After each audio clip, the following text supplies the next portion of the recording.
Hakikat dan tugas manusia. Siapakah sih manusia? Manusia adalah makhluk yang berakal budi, insan atau orang. Dalam pengertian ini dapat diartikan sebagai makhluk Tuhan yang diberi potensi akal budi, nalar, dan moral untuk menguasai makhluk lainnya demi tercapainya kemakmuran dan kemaslahatan dalam KBBI. Adapun dalam Quran Surat Al-An'am ayat 130, kata Al-Ins disebutkan sebanyak 18 kali dalam Al-Quran dan selalu ditandemkan dengan kata Al-Jin yang berarti tertutup. Maka makna yang ideal untuk kata Al-Ins adalah sesuatu yang tampak. Sedangkan dalam Quran Surat Al-Alaq ayat 5, konsep insan selalu dihubungkan dengan sifat psikologis atau spiritual manusia sebagai makhluk yang berpikir, diberi ilmu, serta memikul amanah.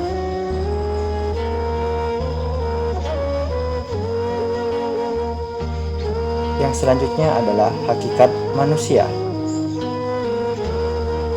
1. Sebagai makhluk atau diciptakan.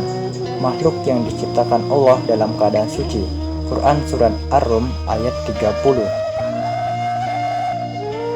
Maksudnya adalah manusia diciptakan oleh Allah berada dalam kecenderungan kepada kebenaran dan patuh kepadanya. Yang kedua adalah mukarram atau dimuliakan.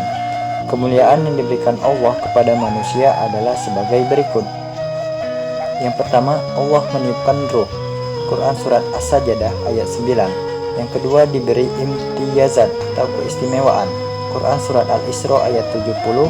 Dan ditundukkan alam ini kepada manusia. Quran Surat Al-Jasiyah ayat 12. Yang ketiga adalah mukhalaf atau diberi beban.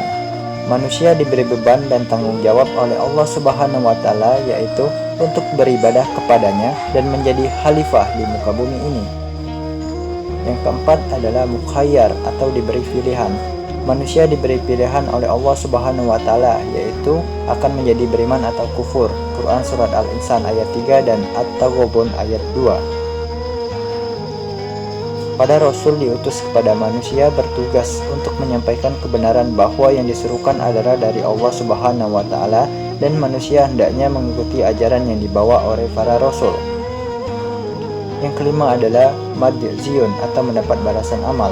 Manusia adalah makhluk yang mendapat balasan amal. Apabila mereka beriman, maka akan mendapat balasan dari Allah berupa jannah atau surga. Quran Surat As-Sajdah ayat 19.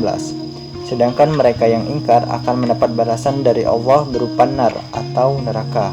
Quran Surat As-Sajdah ayat 20. Yang selanjutnya adalah unsur-unsur manusia. Yang pertama adalah fisik atau jasad. Unsur jasad merupakan bagian dari seluruh anggota tubuh. Jasad ini keadaannya kasat mata, dapat diraba dan disentuh, serta dapat berbentuk dan dapat dirusak. Yang kedua adalah roh. Dalam bahasa Arab disebut ruh, yang berarti mengandung arti unsur non-materi yang ada di dalam jasad yang diciptakan oleh Allah Subhanahu wa Ta'ala sebagai penyebab adanya kehidupan. Yang ketiga adalah akal. Akal merupakan alat rohania manusia yang berfungsi untuk membedakan yang salah dan yang benar.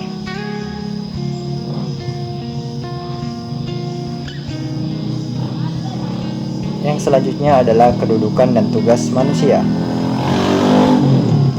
Yang pertama adalah sebagai Abdullah. Dan aku tidak menciptakan jin dan manusia melainkan supaya mereka beribadah kepadaku. Quran Surat Az-Zariyat ayat 56. Dari pengertian tersebut, kata abd mengandung pengertian ibadah dalam makna penyerahan diri manusia pada hukum-hukum Allah Subhanahu wa Ta'ala. Dengan kata abd, Allah Subhanahu wa Ta'ala ingin menunjukkan salah satu kedudukan manusia sebagai hamba Allah Subhanahu wa Ta'ala yang mengemban tugas-tugas peribadahan. Yang kedua adalah sebagai khalifah.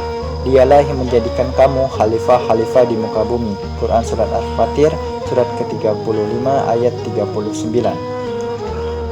Yaitu khalifah berasal dari kata khalafah yang berarti menggantikan tempat seseorang sepeninggalnya. Karena itulah Khalifah berarti seorang pengganti. Karena itu kata khulafa dan kata khalif sebagai bentuk jamak dari kata khalifah yang digunakan dalam Al-Quran. Rasulullah SAW bersabda, sebaik-baiknya manusia adalah yang paling bermanfaat bagi orang lain. Demikianlah tugas tentang hakikat dan juga tugas manusia dalam mata kuliah agama Islam oleh saya, nama M. Iqbal Rivaldi, NPM 2075356 kelas MIB. Saya ucapkan terima kasih banyak dan saya akhiri. Wassalamualaikum warahmatullahi wabarakatuh.